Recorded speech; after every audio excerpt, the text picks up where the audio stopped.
everybody. 6:31 on a Tuesday evening. That was a really weird sounding entrance.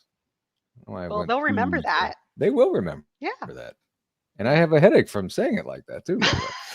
Hi, how's everybody doing tonight on this beautiful Tuesday in the Midwest? The temperature is finally broke. It is beautiful outside. Natalie, how are you today? I'm great. How are you? I'm fantastic. I'm here. You're here. We have a awesome guest backstage. Mr. Moist is saving the day for us. We had a little scheduling snafu.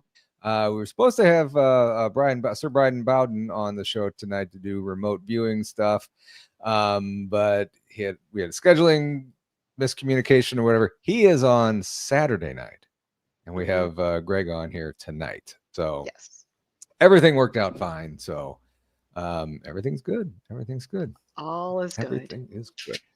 So I'm glad you guys came back to the channel after Saturday's show.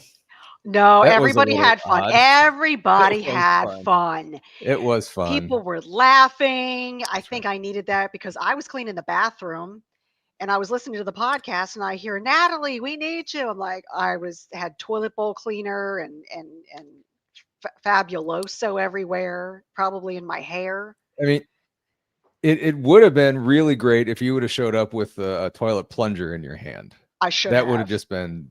That would have added a lot of value to all the things that we were talking about. Yeah. That were not paranormal or cryptid related. No, nothing really was. Absolutely not. But it was awesome. Yeah, it was fun. It was fun. It was a good laugh. It was what we all needed, I think. Yeah. And it was fun. I don't know, Mickey. I don't know if Greg can do remote viewing. Well, he just ducked out again. He saw that. He saw this. He was backstage, and he is not now.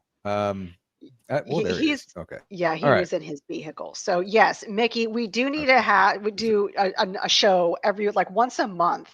That's like a laugh-in, just to break it up. Yeah. Maybe not as raunchy as it was Saturday, but we'll do something fun like that. But, Moon, right off the bat. Thank you so much, Moon. For napkins for your guest, Mr. Moist. All right. Okay. Speaking of moist, Natalie? Yes. I would like to show you my moist shirt in honor of Mr. Moist. You have your moist t-shirt. I unfortunately do not, so I had to improvise. Oh, you can't read it. It says moist on it. So that's awesome. And why isn't it pink? Let's do this. Here, I don't have. Still can't see it. No, it's on there. Trust me. There we go. Well, there, you got it a little bit there. You see a little bit there. Okay. Well, you see the ST. OST. Really needs Trust me, it's pink. there. I would not. Okay, I don't have a pink Post-it note. I will have plenty after the conference. What conference, you might be asking? It is the conference. Oh, that would have been so fantastic if I would have had it right. I went the wrong way when I scrolled. Oh, Crossing Realms. Yeah, let's get that off the screen. In case you don't know by now, Crossing Realms Conference is going to be September 19th and 20th. We have everything that you ever wanted in a conference covered. We have UFOs, paranormal, cryptids, the Fae, everything else that you need to know about paranormal or whatever. It's going to be covered there. We have a fantastic lineup of guests and speakers, including Mr. Greg, Mr. Moist, Mr. Greg. I don't know what I'm saying. Wow. Make sure you go to Eventbrite to get your tickets. They are going fast. We are less than a month away from this. Also, if you or someone you know is a vendor and would like to show up at the conference, you can also get your vending spots there. I believe it's $75. I don't remember offhand. That sounds kind of right. There will not be a buffet. Sorry, OPR, there will not be a buffet. So I hope that does not disappoint you enough to not come. Come anyway. I mean, we will have a good time, especially Thursday night. It's not part of the conference. It's our pre-party. So that's going to be awesome. All right. Yes, it will. I think I got everything covered. And if you would like to be just like Moon at Noon, Super Chat is open if you would like to donate money. If not, that is just absolutely fine. I'm just so happy that everybody is here. I appreciate you all for showing up. So, and one other person that I appreciate for showing up is in the car right now. He is not driving. He is in the Moist Mobile. Hi, Greg. Hello, how are you? Good. How you doing? I'm good. How are you? I am doing. Just got out of the Mexican restaurant, and I am all slippery moist, and didn't get home in time to put it, in the studio. So stayed in the Moist Mobile. Okay, that's there good.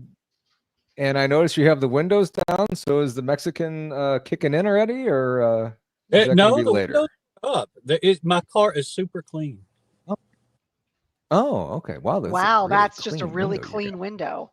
That is a clean window. Wow. I was going to say, I don't think it's that cool in Alabama. No, it's just a very clean window. Yeah, because it's pretty hot and muggy down here. Yeah, we've had a cool front to move through, so it's probably in the upper 70s right now. So it could be a lot worse for this time of year. Yeah, we had a cold front or something come through over the past weekend, and now it's like the highs aren't even getting up to 80. It's beautiful. There's no humidity. It is gorgeous here in the Midwest. It's gorgeous. So, gorgeous. It's gorgeous. Gorgeous. That's how we here. Wow. Well, okay, so it's me that says it like that. I mean, I'll say something, please. Okay. So anyhow, so what have you been up to, Greg? Well, I've been trying to recover from surgery the last few weeks. For those that didn't know, on July 30th, I suffered actually a traumatic injury. I didn't know how bad the injury actually was. It might have been more earlier in July 30th. Anyway, I think July 30th is when I had my surgery. Yeah, that's right. But anyway, I had torn my bicep tendon off the bone, so I had to have it reattached. And when injury first happened, I thought it was like, well, just I strained my bicep muscle or something like that. But I got to where I couldn't even pick up a coffee cup or anything like that. I was like, well, I better. Yeah, so I decided to go ahead and get an MRI done on it, and sure enough, there was one tiny little tendon that could. I mean, it was smaller than a toothpick, is what the doctor said, that was holding on. I mean, he said it was like just a few strands, like just barely holding on. That's what kept the from like moving up to the top of the arm. So anyway, it was a little bit more involved surgery than he thought it was going to be, and they had to move around a whole bunch of nerves. The surgery itself went very well. It's just the moving of the nerves really aggravated the nerves. They don't like to be moved around, and my arm is still numb, and I'm still having to deal with that. But other than that, things are going good. I'm out pouring concrete and, just doing all kinds of stuff I should be doing. A little over a month out of surgery. Why not pour some concrete? I was messaging him and he wasn't answering me. And that's very unusual for him. And then he gets back to me. He goes, I'm so sorry. I was pouring concrete. I'm like, you were what? Yeah. I was pouring some concrete. We're going to cover my porch. I didn't get around. I had just now getting around to covering my front porch, and I started looking at it from the road, and I was like, being as detailed as I am, I'm like, the porch that I have is not going to be, it's not going to look right. So I'm going to have to extend the length of the porch, or the width of it rather, as far as along the house to make it look right. So to balance out the porch with the rest of the house. So especially when it comes to covering it. So that's really why I'm covering. It's not a need. It's just because it's going to look better, Mm-hmm. Yeah. Yeah. That's yeah. awesome, man. And yeah. Go ahead. You're lucky that you can do stuff like that. I have no abilities like that whatsoever. So, well, good for you that you can do that. Yeah, YouTube is, yeah. Mm-hmm. Yeah. Anything, I YouTube it, and trust me, I YouTube this to make sure that I could dry pour the concrete.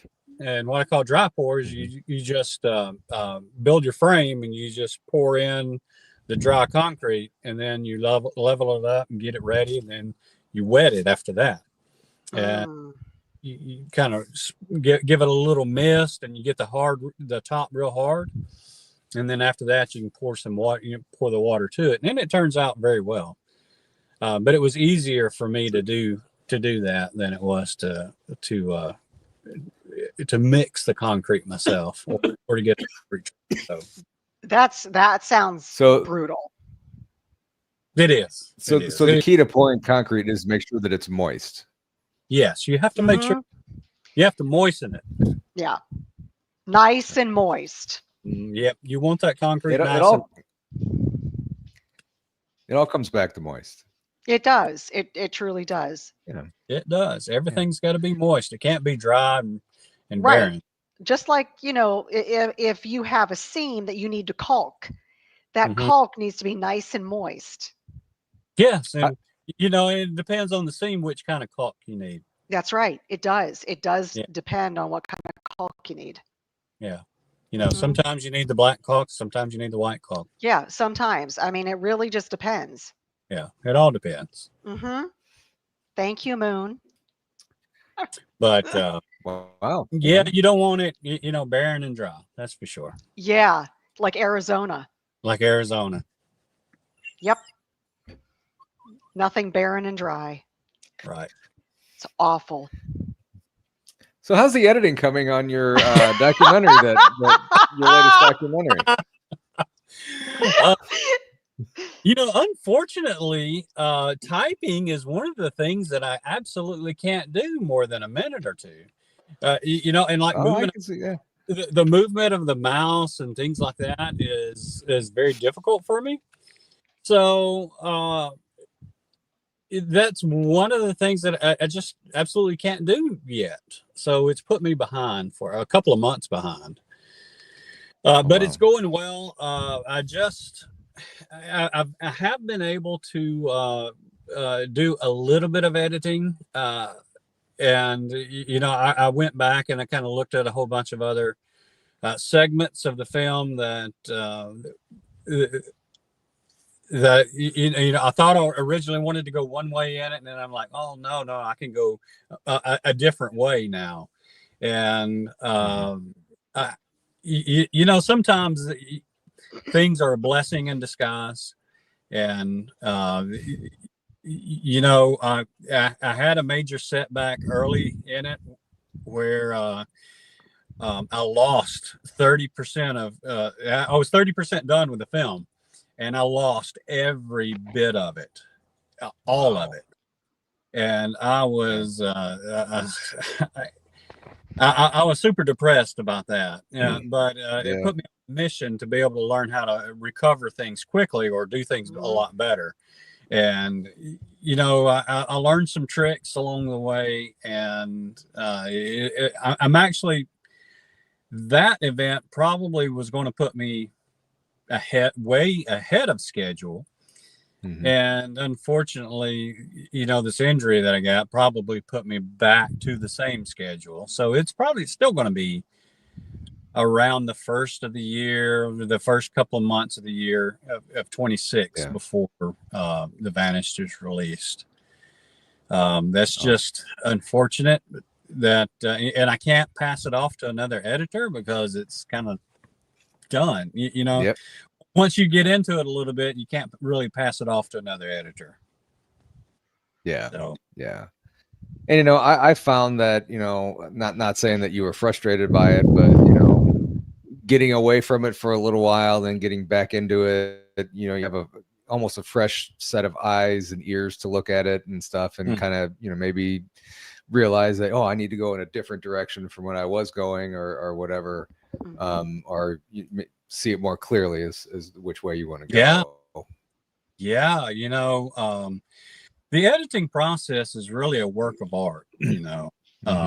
It's some. I take it sort of like a sculptor. Sometimes a sculptor will, see something else. If they kind of step away from their work a little bit and say, "Oh, wait a minute," or at least that's what I would do. Yeah. But and that's the same way with editing. You kind of nail on the head with that. You kind of step away from it for a little bit, and then you come back and say, "Hey, I can do this instead of that," and it makes more sense when you do it that way. And even when I get done with a first edit, like when it's first completed, I still expect to be able to have to go in and rearrange things or add things or delete things. That's just part of the process, and it always has been with us. How many hours of film do you normally have on any given documentary? Usually hundreds. Okay, and you've got to cut it down to what, an hour and a half? Yeah, to an hour and a half roughly, and Wow. If you have to take some of the footage that you've got, and if you want to make a story around it, you have to kind of lead into it, and then you can show your footage and then sort of lead out of that. So it's not like you can just throw in random pieces of footage and expect people to like what you're doing. You have to. There has to be a story behind it, and when you do all that, it's just very time consuming. Yeah. So I like to keep my films about an hour and a half roughly. And unfortunately, there's just footage that you have to leave on the chopping block that you wouldn't normally. You would say, "Dadgummit, I really don't want to do that," but you really have to sometimes. So that's gotta be tough. And really, go ahead. Oh yeah. Oh, definitely has to be tough. I haven't reached that point in The Vanished, but I have reached a point where I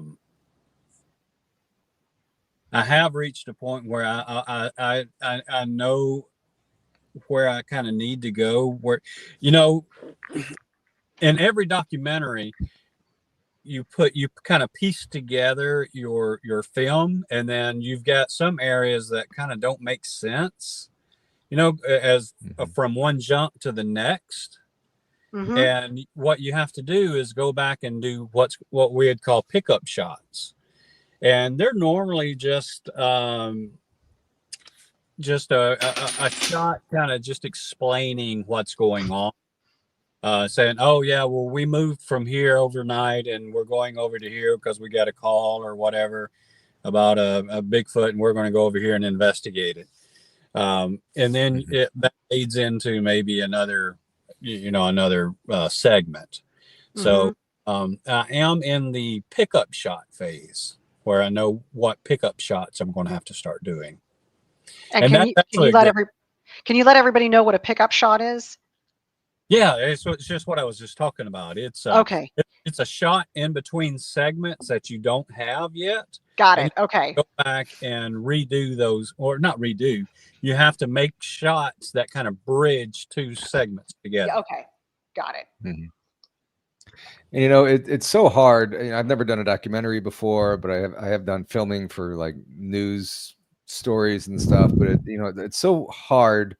You have an idea of the end you want to go to, like you said before, but you might not have enough for that angle, and you might need to do a little bit more. But it's always good to have a lot more than you need. Good to have that problem. Yes, that is, things need to be cut, and yeah, having too much is way better than not having enough. I can promise you that. Oh yeah. Yeah. This one, I'm not too worried about not having enough. I did get a little bit perturbed when I lost a lot of footage. And I'm still debating on what to do about it. And what I mean by a lot of footage is I usually film with multiple cameras when I'm doing interviews. And unfortunately, I was using two cameras on a segment, right? And I had all of my audio on one camera, right? And I lost that one angle where that had the good audio. And I'm stuck with another angle that the audio is just crap. It's just awful. And yeah, and I'm not happy about that. So I may go and reshoot that segment. And they're just interviews, so it's not like you're redoing investigations. The investigation part of that segment I still have, and it went fine. But it's just the interview part that I lost. So I may have to go back and reshoot that October or November. Yeah, I don't think people understand can say it the here. work.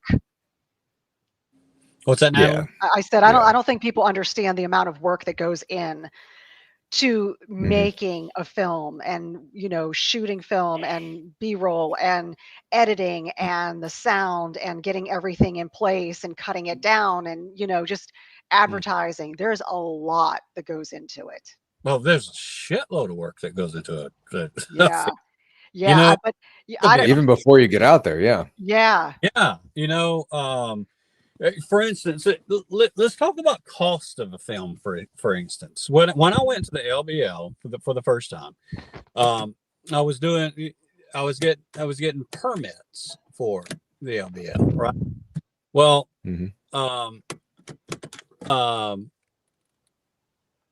I had went and gotten all of the permits, and there's certain permits that you had to get extra for if you were in like a prohibited area or something for filming.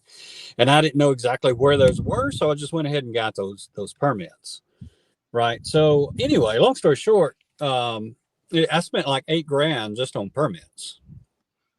That's a chunk of money. That's just permits. Okay, now if you want. If you don't do your drone shots or your B-roll yourself, you're going to have to put B-roll in. You're going to have to get it from somewhere. And there are subscription services and online sites where you can go in and you can purchase B-roll. And I'll give you, for instance, a really good 10 to 15 second drone shot of B-roll is going to cost you $399. That's that's the going rate for it, right? You got subscription services where you can get like 10 B-roll shots a month, but that's still going to be $300 to $400 a month, and you're only getting 10 B-roll shots, and you literally use maybe 100 B-roll shots in a film. So yeah, it's it's very expensive doing a film. I don't think people really appreciate how expensive it is. Mhm. Yeah. And there's the time that you put into it. You know, time is just well, my part is a labor of love. So I spend thousands of hours doing this, thousands of hours. So it's you know, people really don't appreciate how long it takes to put together a good film. Mhm. And the same with it goes with your podcasts. They're a lot of work Right. to do. Yeah, they are. To do one well. It's a lot of work, and that's one of the reasons why I up until recently I had refused to do a podcast myself because there's so much work, and because I have a whole lot of other things that I have that's on the plate that I normally like to do. So like the film stuff, and then there's my day job where I go to work every day. And then there's family life where you go off and do things with your family and all that, so I'm actually quite busy with the life, so adding on another podcast was at the time it was not something that I really wanted to do. I think that kind of now I think the cat's out of the bag that we're going to be starting a new TV show. It's called Beyond the Ordinary, and it's going to be a little bit different than podcasts, but it'll be more along the lines of a talk show. And we're going to have some fabulous guests, absolutely fabulous guests. And it's going to add to my editing rate, but it's going to be worth it though. It's going to be a good show. Yes, it is. Yes, it is. And where can they find us? Well, it's going to premiere on the Channel 12 TV network. And from there, we're going to put it on our social media platforms, namely YouTube, and we may find other media platforms like Rumble, Twitter, and all these other fabulous platforms to put films on. So you'll be able to find them there as well. And there'll be subscription things that we can do that we're going to do. So there'll be like behind the scenes stuff, everyday posts,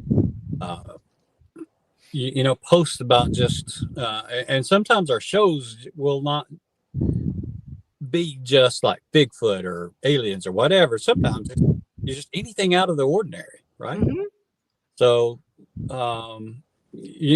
want to keep our guests on their toes and have a variety of things so that it's not always just the same thing.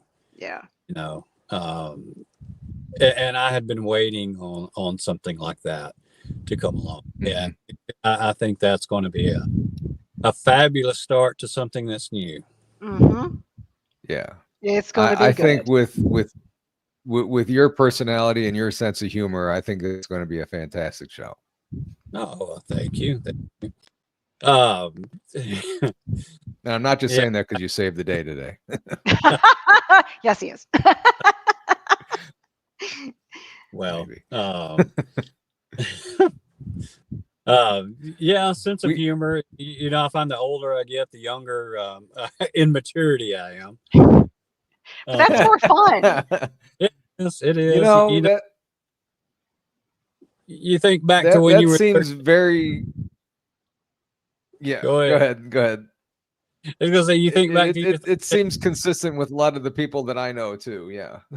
Yeah. So, but it's always a lot of fun when we go out to a lot of these expeditions, and the behind the scenes on the expeditions. Oh my goodness, if we filmed that, it would just be gold. Oh, It would put it oh, on some Cinemax or something, but oh my it's gosh. absolute gold. But you know what? You have a rule on set. And what's that rule? Um, you If you're always not have having fun, you're doing it wrong. If you're right, not having fun, you're doing it wrong. correct. And Mhm. we have the most fun on set. Mhm. Absolutely. We are laughing, but I will tell you, as soon as you get serious and you say action, Hmm. you've Oh, it's got to all be, professional then. it's all professional, and you Mm. go and you do your job and you do it well and you do it above and beyond what you think excellence should be. You plateau over that and Mm. you give everything that you've got because you want everybody else to understand the experiences that we're having. So that's what our goal is. It's almost like a Jekyll and Hyde thing, where Mhm. when we're filming, I'm very serious and very just, hey, do this, this, this, this. Mhm. I'm very on point. And um, I don't know, maybe this has been a byproduct of working in government for so long, where I had to be at work. I had to be very diplomatic, and by the time I get home, I'm like, ah! Running around. Where's Yeah. Greg? He's running with scissors. Gosh darn it. There he goes again. So to keep myself from going crazy, I'm like, okay, I'm just going to be silly, and I extend that silliness to everyone, and I don't discriminate, Mhm. young or old or And whatever. Particularly the young ones. and Yeah, it's like, yes, if you we've have had. Oh no, we've had some house guests for the last few days because one of my wife's friends found a snake in their house, and she was like, "Oh my god, a snake!" And then they couldn't find the snake, so she's like, "I can't sleep there." So they've all been sleeping, crashing over at the house, right? So one of her sons is like 13. And I call him Little Drew Carey because he looks just like Drew Carey and he's just as funny. oh wow. So I was kidding with Drew Carey, was having dinner, and he's like, "Hey, what you cooking?" I'm like, "Ostrich meat." He's like, "What?" I said, "Yeah, it's ostrich." He said, "Where'd you get ostrich?" I said, "Well, the zoo." He said that, whenever an ostrich dies or whenever the animal dies, they have a meat market right next to it where you can go and get exotic meat. Oh I was so my. serious. There you go. Yeah, I was so serious. And he believed There you me go. just 100%. He's So like, did you tell him that you were lying? oh, eventually, yeah. Okay. Okay. Because I could After see him he going ate to it, yeah. school going, "You're not going to believe this. I was at this guy's house and he made ostrich." Yeah, he cooked ostrich, man. I have this rule that if somebody at work comes up to me and asks me a question, if they want a serious answer, I'm not the one to go to. If you want a joke answer or false information, come to me. Yeah. I'm the person for that. Yeah. Yeah. I mean, I don't. Yeah. I am the king of What- false information. Right. One, that keeps me out of trouble, and two, keeps people away from me. Mhm. There you go. Yeah. There you Yeah. go. Yeah. You have to be happy. We Spread the love. That's right. And if you're happy and love what you're doing, you'll never work a day in your life. So That's true. there. Yeah. That's so true. And that week that we were filming, I have not laughed that hard in 20 years. I It was laughed until I was sick. It was good times. Those are the It good was- ones. It was such a good time. And I can't wait to do it again. Yeah. Yeah, like I say, if you're not having fun, you're doing it wrong. Correct. Mm-hmm. We do have a request from one of the viewers of you, Natalie. Of Me? you, Natalie. Okay. and I believe this viewer will. Well, here's the request. Natalie, next time you see Greg, slap the moist out of him for me, will you? Yep. Yes. So- And I did. I said yes. I said yes, I would, Gary. I will. So you know, I will film I'm it. not promoting violence on the show, but I you am. know, I'm Slap the shit out of somebody. There you go. That's your goal. The for moist today. out. not the shit, the moist out of somebody. I mean, Slap the moist out of yeah, somebody. that anyway.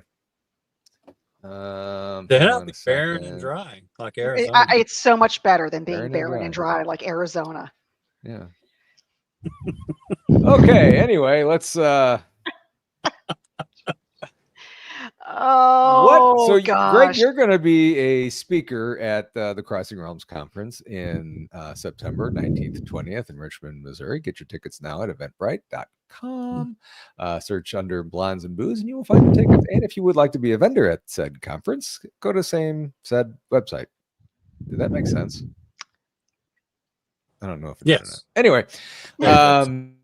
I think we asked you this before, but you know, I don't have pink post-it notes, so I can't remember what happened yesterday.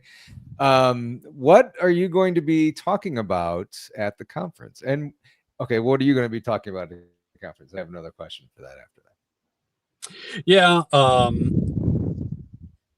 I'm going to kind of start out with, you know, of course, what I've done and some of the experiences that I've had and what's coming up.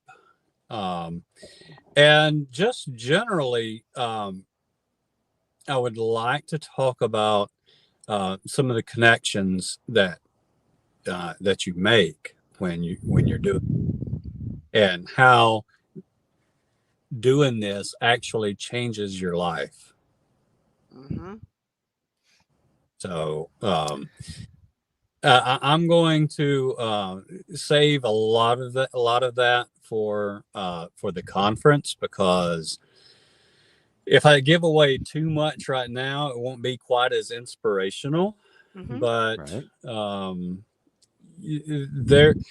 there's been so many people that I've like drug along the way, right? And they have made a lot of connections in the process of what I'm doing. You know, like one of my camera people, Janice, you know, she's getting married now to somebody that is out in this field, and she wouldn't have gotten married had she not met me, and so on and so forth. You know, my buddy Brent, you know, he had an operation done that saved his life that he would not have done had he not met me, because of other connections that he met along the way. You know, it's just little things like that. And I say no, those are not little; those are actually really big things. Yeah. Yeah. You know, I want definitely. to talk about a lot of the things that really change your life when you start out doing things like this. Mm-hmm. And do we need to start calling you Mr. Cupid instead of Mr. Moist, or Mr. Moist Cupid? Well, you know, I don't know about all that, but you know, it's nice to have a positive impact on people's lives. Yeah. Yeah. And you know, I can certainly agree with that. I mean, when I was first thinking about doing this show, I was talking to an author from Milwaukee. I think his name was T. Krulos. He got me to start this.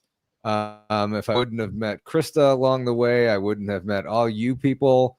If I wouldn't have met Greg, who Krista introduced me to, I wouldn't have met Natalie. So really, I blame everybody here for all that. Blame everyone. Blame everyone. That is don't thank him. I'm kidding. Don't be grateful. You know, I start pointing fingers. You. It's your fault I'm here. You know,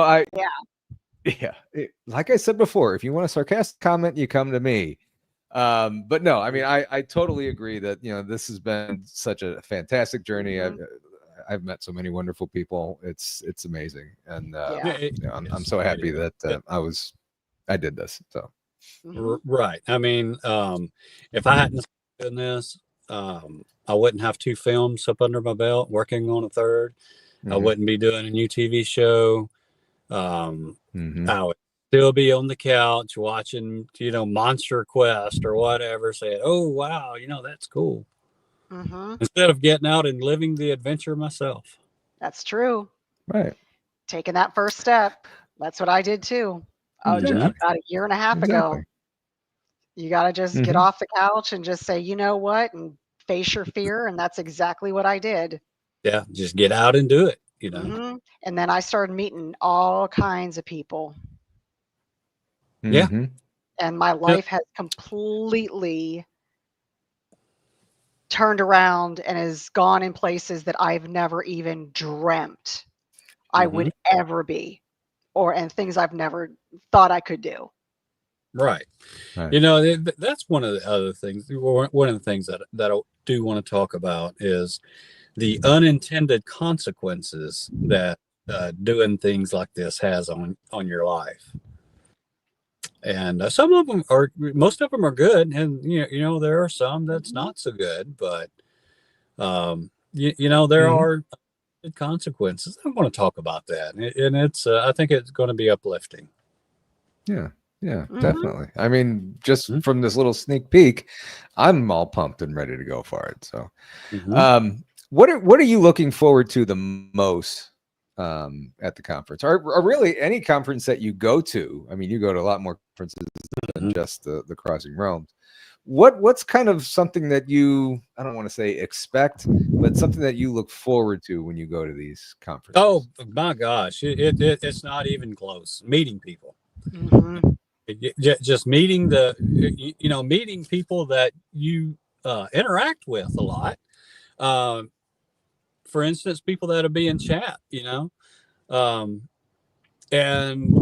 you wouldn't ordinarily, meet these people like in person, but at these conferences, you meet so many different people. You have so many different experiences, and you make so many different connections. It is a what do you call it? It's almost like an adrenaline rush when you go, because every time I go to one of these conferences, when I leave, it's almost it's almost like when you get off of a ride, and there's this kind of it's almost like you're coming off a high, that's the best way to explain it. And you can't wait to go again. Yeah, had I not gone to and forced myself to go to the Ocala conference last year, you and I would have never have met. That's right. Because we met because I met Adam Davis, and we stayed in contact, and then he introduced me to you, and the rest is history. Right. So, I mean, one thing really leads to another, and like my friend Janice, she's getting married to somebody that she's met out in this field, and they're having the time of their lives. They're just going out and exploring the world, and just hitting it off great. So she's happy. She Good is. for them. Yeah, she's truly happy. She deserves that. Yeah. So, there's all kinds of unintended consequences when you get involved in some of this, and then sometimes you have experiences that change your life, and I'll talk about all of that later. Yeah. Awesome. That's awesome. I love conferences, and I love meeting people. And I think if anybody that can go to a conference, or even to just different ones, do it, because you will meet so many people and talk to so many people, and you will make lifelong friends. So definitely get out there. Don't be afraid if you're going alone. I went alone my first time. I made friends immediately. So just get out there and go. Right. Yeah. If somebody's like, oh, I'm shy, I really can't, life's too short for that. Just go up and yourself. Yeah, exactly. Just say, hey, I'm Joe Blow. Good to meet you.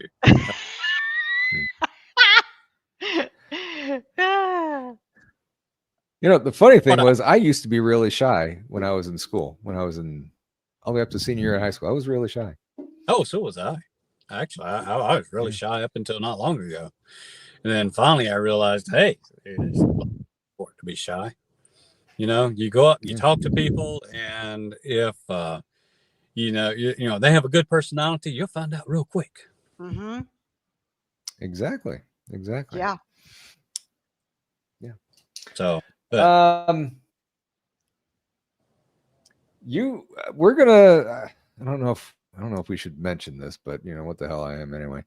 We're gonna be taking you on a trip to Emmaus too after the conference. ooh, Mm-hmm. me likey, daddy likey, likey. And we're gonna hold hands and skip. Ooh. The three of us? Yeah. No. We could do the thing where whoever's in the middle, we can throw them up and real high. And stuff. Oh, that's fun. Yeah. Yeah, not with my arm though. Yeah. Well, my kids try to do that with me, and it doesn't work. Which arm was that, Greg? I can't do my right arm like that. Okay, so your left arm's fine. So you'll stay on the right of everybody, so you can use your left arm. Right. Yeah. No, left. Right. Left. We'll be here all night. Oh God. You know, I love to argue with kids that you know, when they say, yes you are, and they're like, no I'm not. Yes you are. No you're not. Yes you are. No I'm not. Yes you are. No I'm not. I do that all day with them.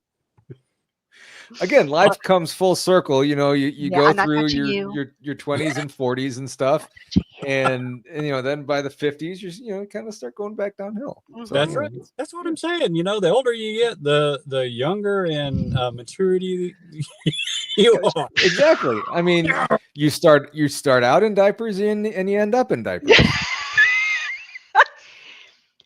I'm thinking that's how we're going to get through the next filming. Diapers. Diapers. That is, your adult diapers. Mm-hmm. That's how we're going to have to get through. Yeah. Especially where.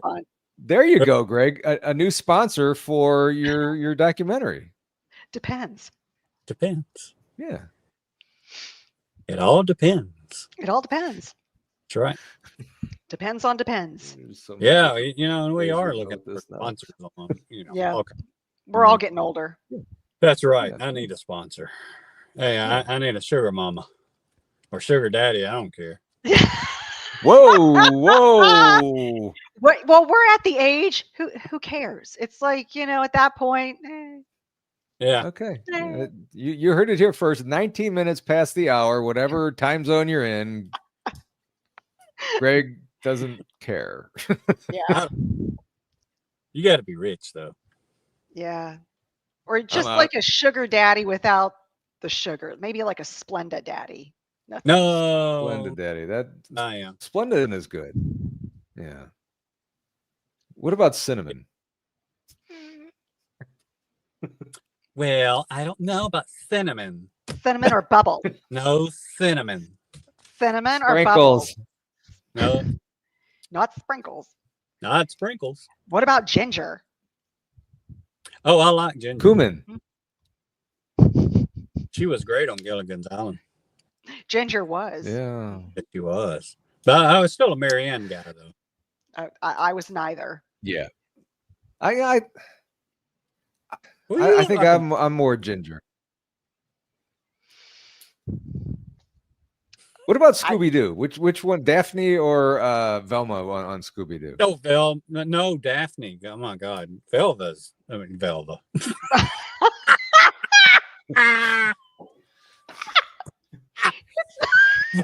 Spotted color. Velva.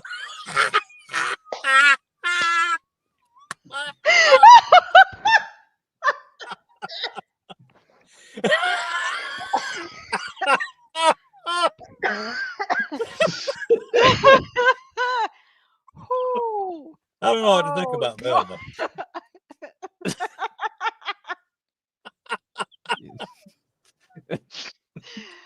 Your fault, Paul. Huh? All on you, brother. Yeah.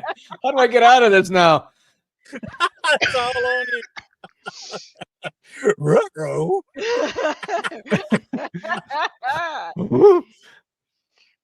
Oh my God. Okay, anyway, so Okay. Bigfoot says, I sound like a pilot today. Folks, we arrive in 19 minutes. Hold on to your diapers.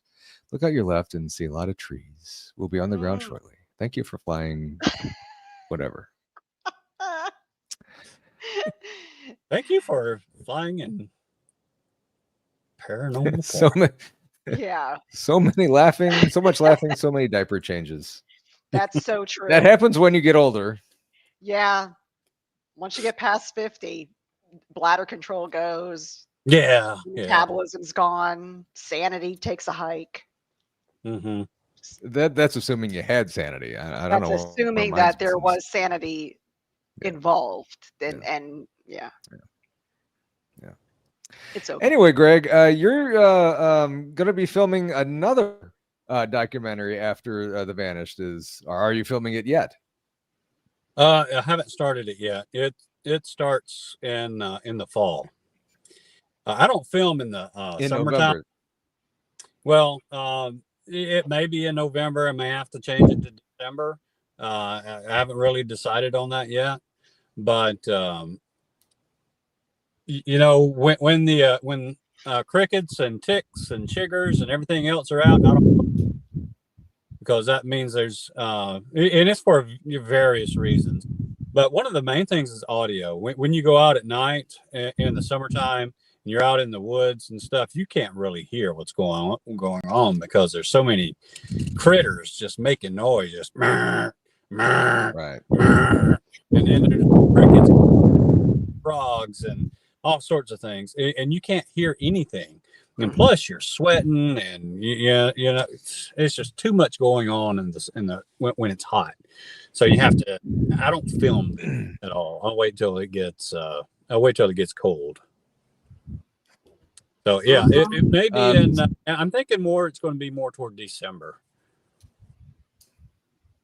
Okay, and I want to thank you for that interesting sound effect that you made at exactly 53 minutes and 39 seconds. I plan on using that again. Yeah, sometime. Please use that on all of your promotions. That that's my frog noise.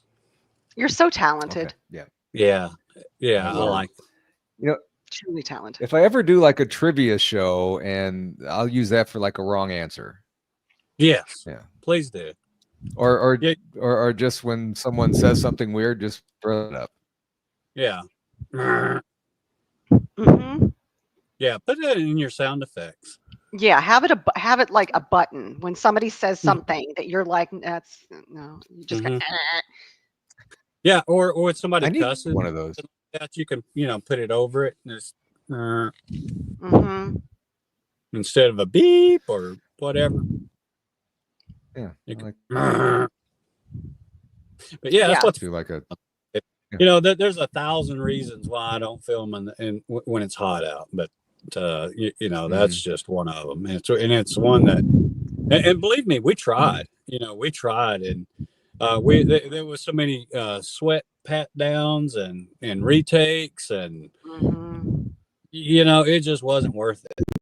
And I appreciate that. Yeah. Yes, I bet you do. Because I don't like being moist. No. Dry and barren is more my speed. Yeah, and what is it? The boob sweat? We don't want none of that. No boob sweat, because Lord, that's awful. Yeah, no boob moisture. No moisture around the boobs. No. So yeah, and it's just not good to film when it's hot. No. Good. No. And then the smell. You get cranky. Get cranky because it's hot, and no one wants to be like that. People start stanking and. Yeah, and then before it's just not fun. Thing called smell-o-vision, and it'll be just horrible. I mean, imagine sitting in a movie theater, a crowded movie theater, and we have the smell-o-vision, and then you're watching this movie that is filmed in the summertime in the woods, and you get people dropping left and right. No, I don't think you want that. You know, body odor with poop. that stink. It's just like, oh my, that's got stank. Oh God, that Natalie stunk so bad. Ugh. Ugh. Oh, he took his shoes off. No.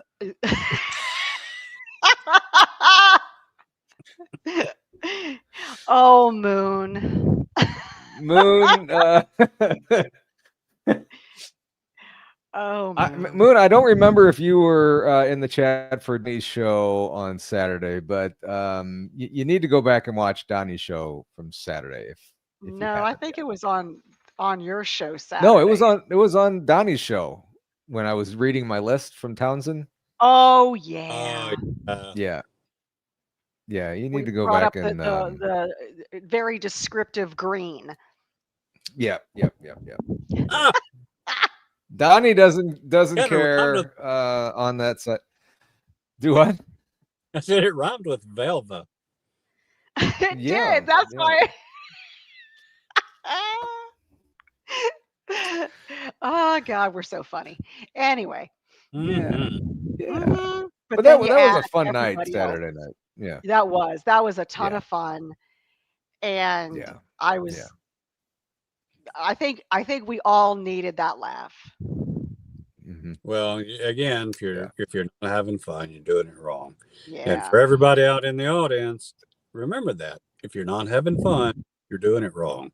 And if you're enjoying Paul's show, Texas, or everybody else's shows, remember how hard of work that is, and show them some appreciate their shows, and I'm sure they would really appreciate your donations, because it really does help them become better hosts, be able to get better equipment, and to provide more entertainment to your viewing pleasure. Viewing, listening, and smelling pleasure. Well, yeah, we're not at smell will come later. yet. It's coming in the future. We're not there yet. I don't have. Yeah, I would think that would be something over fiber optics and not just regular high-speed internet.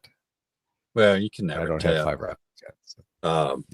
They may have some kind of monkey inside the camera just capturing all the smell. You know, who knows? Or making the smell.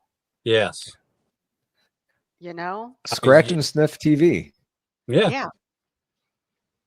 It's like the old times. Right now you could like scratch Natalie and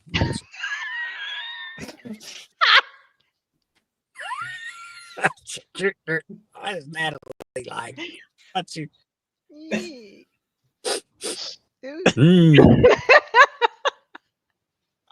Oh, something really bad just came to mind, and I cannot get that out of my head. So, what was that? Hey. Oh, Lord. I smell like vanilla wafer mangoes. I'll take it. Jesus, Lemmy. I'll take that. Thank you. Yeah. All right. Switching gears now. I don't even know where to switch to. Roger, I can't. I cannot. No, I can't, Roger. Oh Lord. And so you're going to be in the LBL for the next one, correct? Or was I not supposed to say that? Yeah, the next one we're going to be filming in the LBL. It's going to be more. It's going to be more intensive than the last one, and we've got a lot of experiments that we're going to be conducting, and it looks like it's going to be a very intensive film. Our time filming there is going to be just jam packed. There's going to be stars from all over the realm in this, and they're going to be contributing their own talents to the film, and it's going to be super exciting. The focus of the film is going to be making contact. So what what we're going to be focusing on is making contact with something, whatever's there, whatever wants to talk back to us. And whatever that version that contact is, we hope to have some good TV for people, and maybe solve a few mysteries. Mm-hmm. Ooh. So you've done most of these on cryptids, on Bigfoot. Have you ever thought about doing a documentary on, say, UFOs, ghosts, anything like that? Well, in the second one, we actually wanted to branch out more than just on cryptids, although we were sort of focused on Dogman and Bigfoot at the LBL, because that's just the encounters that we had. Right. However, it's not the only encounters that we had. We did branch off into a ghost session where we did have some these, but we didn't have much other in the way of ghost activity. We did have orb activity that was just, it's unbelievable, the amount of orb activity that we had. We didn't run from any of that. Now, I haven't done anything UFO because of an encounter I had when I was a kid. I've just been UFO stuff because it was like, it's kind of like a dog chasing a car. What are you going to do with it when you finally catch it, right? So I've just been a little bit shy about hunting UFOs. However, this time I'm not. I'm going to go full force with trying to make content. So I'm not going to shy away from anything. And the next film after that, I am looking to going to Oregon, where it's going to be fascinating, going back to the place where Adam Davis had his portal experience. So stay tuned for that. That would be incredible. Yeah. Yep. There you go. Bigfoot Fadez is in Oregon. So there you go. Nice. Yeah. So I've got things on the radar. That's awesome. That's one part of the country that I've never really been. I've been up to California, as far north as San Francisco, but I haven't been up to Oregon, Washington State, up in there. But that area, I think, would be pretty darn cool to explore, as far as anything goes. Yeah. Well, there's been several people out there who's had some fabulous. So I don't know what we're going to run into, but I mean, it could be anything. It could be Bigfoot, aliens, could be whatever. Could be extra dimensional being, whatever, So I'm really looking forward to that one. I haven't even started putting anything together for it yet, but I do know it's probably going to be in June when we go out there. So, it's just on the board. I haven't put together anything for it yet because I've been so focused finishing up the Van Ash, starting return to the LBL, and getting the new TV show out, Beyond the Ordinary. So I've got a lot on the plate right now. It's just tackle things one at a time. And like you said in the beginning, a lot of this is planning, almost as much so as filming and editing it. But I mean, you have to have a solid plan. You have to have almost a solid storyboard kind of to go forward. I really do. Yeah. If you don't plan what you're going to be doing, it's going to fail miserably. I'm just here to tell you. You have to plan. You have to know what you're going to do. There has to be a purpose for you going there, and you have to know what you're going to be doing on day 1, day 2, day 3. Because if you don't, you're going to be twiddling your thumbs and be like, hey, what are we going to do today? It's kind of like going on vacation. There's planners and the people that just go. Okay. For a long time, I came from a family that just went, and we didn't know what we was going to be doing from one day to the next. And we found that, a lot of the vacation was wasted on just, I don't know what you want to do. I don't know. And now it's like, get together and we plan. It's like, okay, I want to do, on day one, I want to do one to three things. And then day two, these two things. And then, you have some things that you want to do that is in the plan, and you always have a contingency plan. Like, I want to go boating, but what if it rains? Then you plan for something on the inside that day. So in filming is the same way.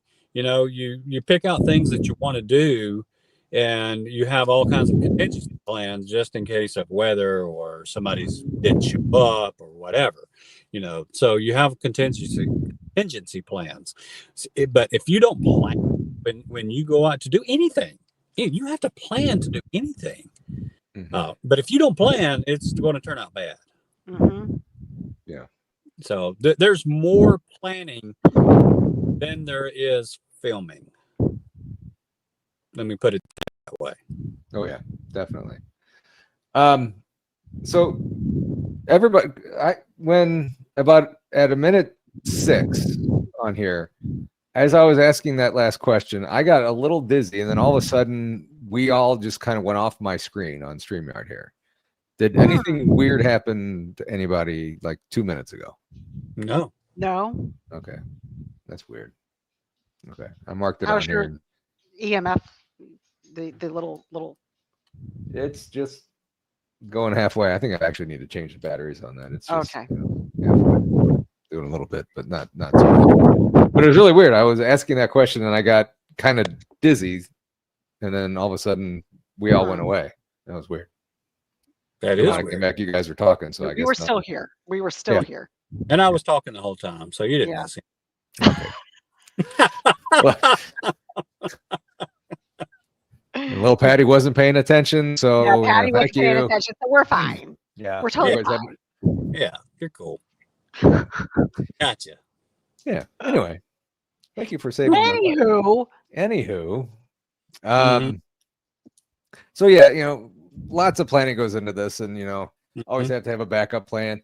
Right. I always seem to get frogs in my throat when I talk now, and you're not draining your car battery, are you, Greg? Nope. Okay. I keep looking in the background waiting for a cop to show up. Like, what's this guy doing? I own the cops. Up to no good. You own the cops. That's going to be a story for a different podcast. That's yeah. So, Greg, on the talk show, yes, what kind of subjects can everybody like? What's going to be talked about? Okay, on the talk show, we've got several guests already penciled in and booked. So you can expect UFOs. You can expect weirdness. When I mean weird things, shadow people, voices that are just not connected to people, and just all kinds of weirdness. You can expect Bigfoot. You can expect Dogman. You can expect Natalie's cooking. You can expect.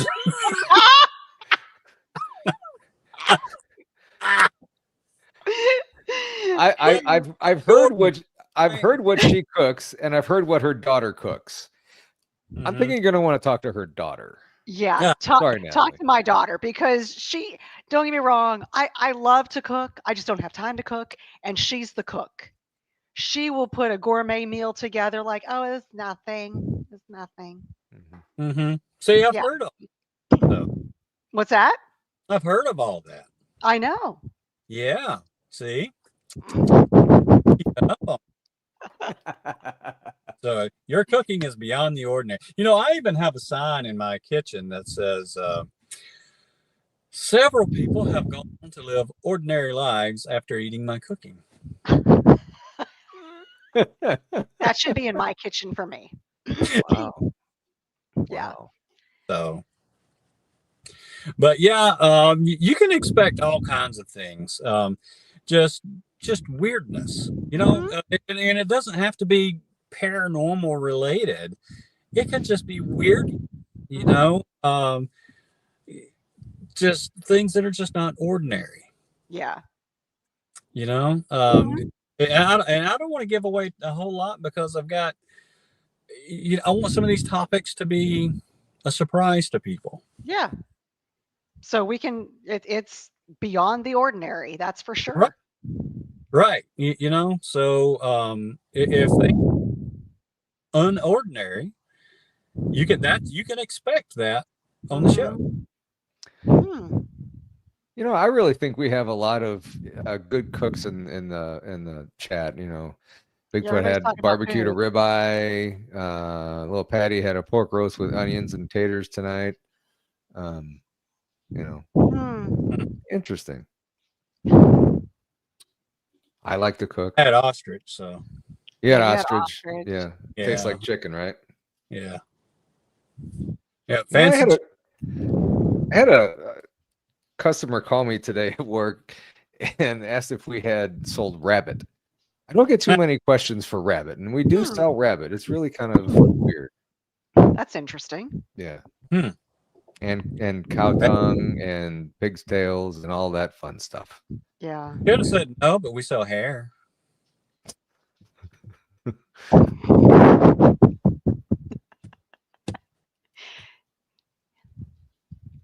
That took me a second. Sorry to admit. I lost you. Where'd you go, Greg? Uh-oh. Oh, no. Oh, no. Where'd he go? I'm here. It's just oh, okay. Yeah.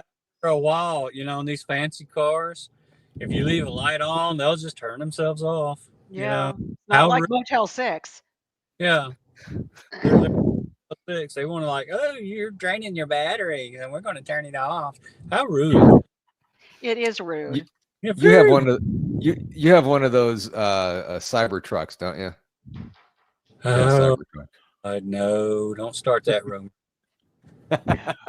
You know I have a cyber truck. No, mine's all gasoline. Mm-hmm. I'm all gas too. Of the engine. Mm-hmm. Yep. Oh, that even made a noise. Oh. Sorry. What are you doing over there, Paul? I said I'm all gas too, and I did that and my chair squeaked. Okay. I didn't know if anybody heard it. Too much fiber? Too much fiber. Yeah. Oh. What's that? John's Butcher in Crystal City, which is a town just south of here, has rabbit and many other exotics. I wonder if they have ostrich. I bet you they have ostrich. Yeah. Ostrich. Yeah. Ostrich. What's your favorite thing to cook or grill or whatever? Either one of you. I love to grill filet. I'm getting so old now to where if I'm going to eat a steak, it's going to be the best. It's going to be something more tender where I can actually chew it, right? Mm-hmm. Filet. I do love to cook soups. I make a mean chicken soup and a mean chicken and ribs. We love to make some ribs. Tex came over to the house one day, and it's a couple of years ago, and he was like, "Oh, look, got to see your ribs." And I said, "Hey, okay, I make my ribs in a crock pot, right? Well, not a crock pot; it's Instant Pot." Yeah, 30 minutes, and they're fall off the bone. He didn't believe me until he tasted the ribs, and they were all fall off the bony and stuff, and they were like, "Oh man, those are pretty good." I'm like, "Yeah." Because I eat propane and propane accessories. No. Thank you. No. Got some propane. Yeah. Oh my God. Yeah, I'm huge. I love to cook Thanksgiving meals. I start the day before, And I just, all the casseroles and the smells and that turkey and the golden brown. And in the morning, I make a fall mimosas, and it's a lot of fun.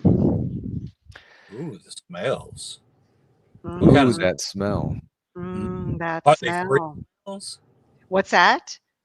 Do you give out free smells? I give out occasional free smells only on Thanksgiving. Okay. Yeah, you have to be at my yes, deviled eggs. Mhm. Deviled eggs. You know, there's a restaurant out there that has on their part of their banners is like, we give out free smells, and I'm like, I don't know if I want that or not. No. That's kind of I don't think that's a good marketing strategy. It's not violating my olfactory. Yeah, My like we olfactory. give out free smells. You I mean, don't know what if you're it's gonna get. if it's a barbecue place, then I could see that. But if Yeah. it's like a, I don't know, Chinese restaurant, I don't know that I want to be advertising free smells. Or Mexican. Well, or what if Mexican. Chinese places gave out like free sounds? That would be a Mexican place. Or at the Mexican restaurant, stuff like Yeah. that. Yeah, Yeah. that would be a great advertising tool for, like, whatever Mexican restaurant doing advertising, and then right at the last 2 seconds you hear a fart coming across the screen. Like, I mean, that's good. yeah. We have the attorney that advertises in a town just a little bit north of me, and he's got a billboard on the side of the road, and he has this literal picture of shit. And it happens right after there. He says, shit happens, call so and so attorney at law. That's Hey, I pretty mean, awesome. that's a good idea. I mean, Yeah. Yeah, and the turds even have eyes. The turds have eyes. Are they googly eyes or just regular eyes? I think they're kind of googly. Okay.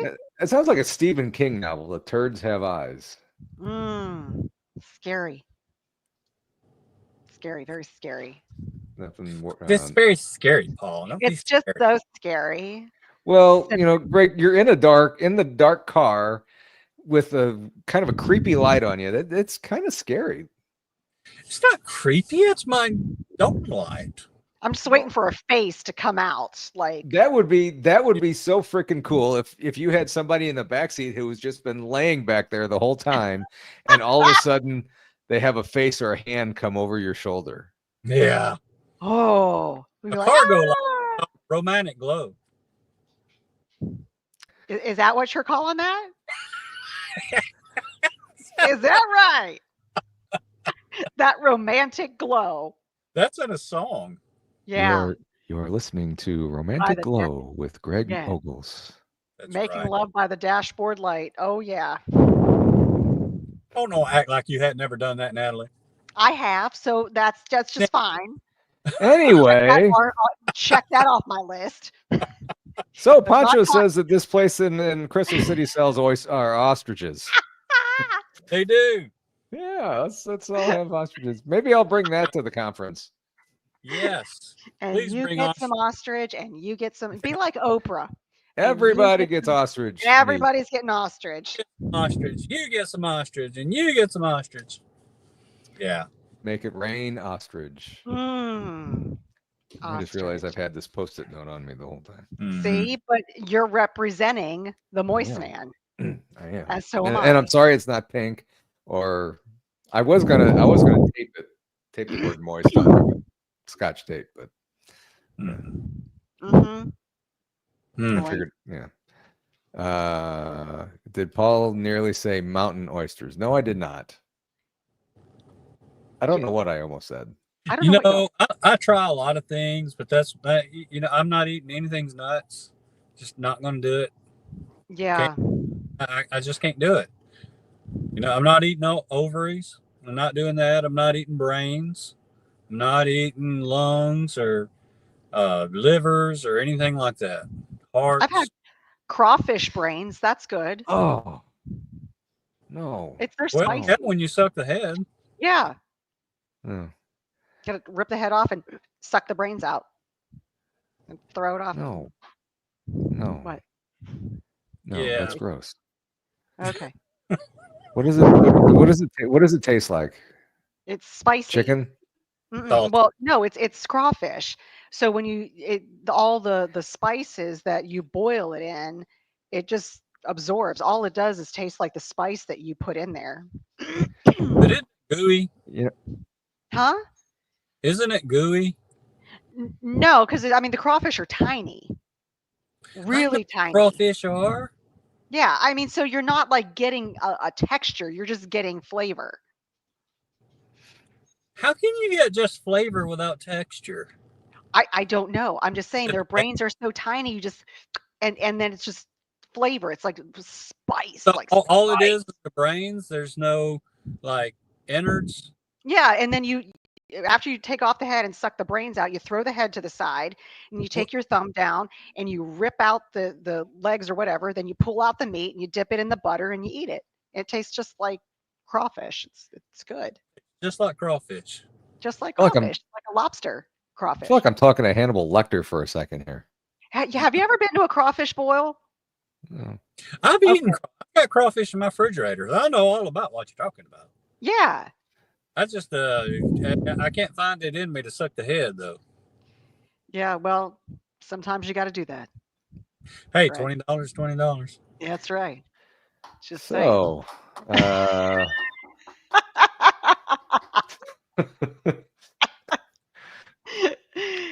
save the Oh, crawfish.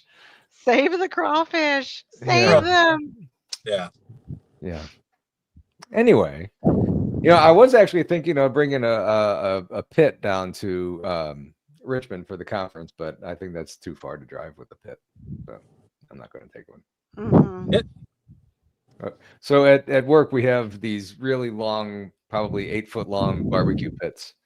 That Oh yeah, I'm going to be on the airplane, so yeah, you wouldn't want to take it on an airplane. limited Mm. availability of what I can bring.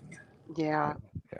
And Well, I'm Paul, not you're gonna- picking us up from the airport. Yeah, and That's so nice. I didn't want to be dragging a barbecue pit through the airport parking lot and stuff. That would be kind of weird. Yeah, yeah, But yeah. That'd be funny though. it would be funny. It would be funny. It would be weird. I don't know You if might they get would. odd looks, especially if it was already going. You had the smoke and everything. Oh yeah. Yeah. Somebody on the back there just Yeah. Mhm. So I mean, that's how we do pigs. We put them on the grill, and if we're carving them someplace else, we take them, and there's smoke coming out of the chimney there, and the pigs just along for the ride. And Mhm. I thought of the little exhaust thing that's in the bottom of the barbecue pit in the back. I thought about putting like a Bigfoot in there one time, and going down the highway with a Bigfoot sticking out of the barbecue pit. No, really, what you should get is one of those mannequin hands and kind of stick out in the back. I have one of those hands. That's So- what you get. that's what you need. Yeah. And put a speaker in there like, help, help, help. I don't know. Mickey said, are we having food trucks on Saturday? I don't remember if we are or not. I kind of thought we were, I but think Mickey was cooking for everybody. yeah, Mickey's cooking for everybody. Yeah. That'll be fun. Yeah. So You're the best, Mickey. Thanks for cooking for everybody. Thank you, Mickey. You're the yeah, best. thank you, Mickey. Yay. All right. Yay, Mickey. Thank you. Thank you for volunteering, Mickey. We appreciate you. Sure do. I think we voluntold her. Yeah. See what you got yourself into, Mickey? Ah, Good job, Mickey. She said, "Sure, tacos." Yes. Okay. are they moist tacos? They are super moist tacos. That's the best way to make them. Mm. Anyway. Greg, thank you very much for saving our next tonight. And if you wouldn't have come on, it would just been me and Natalie, and we could only talk so much. I know. We annoy each other. I know. Yeah. Mm. I'm like, I'm not touching you. Anytime, Paul. I was doing this I'm not touching you. going the wrong way. Going the wrong way. Anyway. Anywho, Anywho, again, Greg, thank you very much for coming on. Always a pleasure having you on the show, and definitely looking forward to, you know what, that trip, picking you guys up at the airport and then driving 4 hours to Richmond, that is going to be a freaking blast. I'm thinking about going live for some of that time, but I don't know, it'll be fun. It'll be hilarious. Yeah, it will. So I'm really Oh, looking I will. I promise. Oh, it definitely will. forward to it. I I'm gonna- almost feel bad for you, Paul, Yes, Why? I did. Why? Oh God, why? for having me and Greg in a vehicle with you. You just for 4 hours. Yeah, well, Yeah, I make mean, sure you bring adult diapers. Yeah, you're gonna have to bring diapers. I'm gonna have adult diapers and plastic on the seats and everything. Some moist wipes. Moist wipes in the center console, so Mm-hmm. and clean up Some that. nice moist towelettes. Anyway, this has been fun. We have in the next, where am I at? 2.5 minutes. Head on over to BMR. I believe. Oh, who does he have coming on? I knew this before and I forgot. If you put it on a pink Post-it note, you wouldn't forget. See what I mean, Greg? Thank you for saving me tonight. We have BMR has the half-inch wrench crew. That actually sounds like a really cool name for a rap band. The half-inch wrench crew. Mm-hmm. Anyway, It would make be sure a horrible porn name. Yeah, that would not be okay for porn, No. or even a stripper for that matter. Yeah. Not good. Just wanted to note that. Bye. you guys on BMR. Have a good night, everybody. Bye. Are you ready to see what lies beneath the ever-thinning veil of the unknown?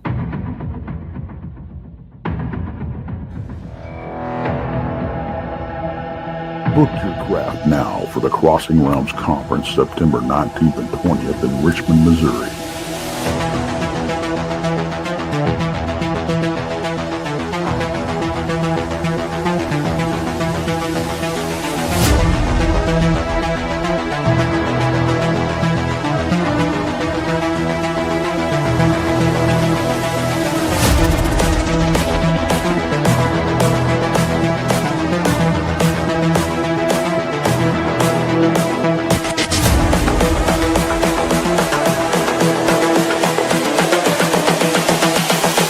This is the future. This unprecedented experience allows you to not only hear and interact with a cornucopia of highly respected researchers, scientists, and experiencers, it will shape the very foundations of your reality. You will lay witness to some of the best evidence collected in decades. This is the future. Be a part of history in the making. Get your tickets now at eventbrite.com. The Crossing Realms Conference, where the paranormal becomes normal.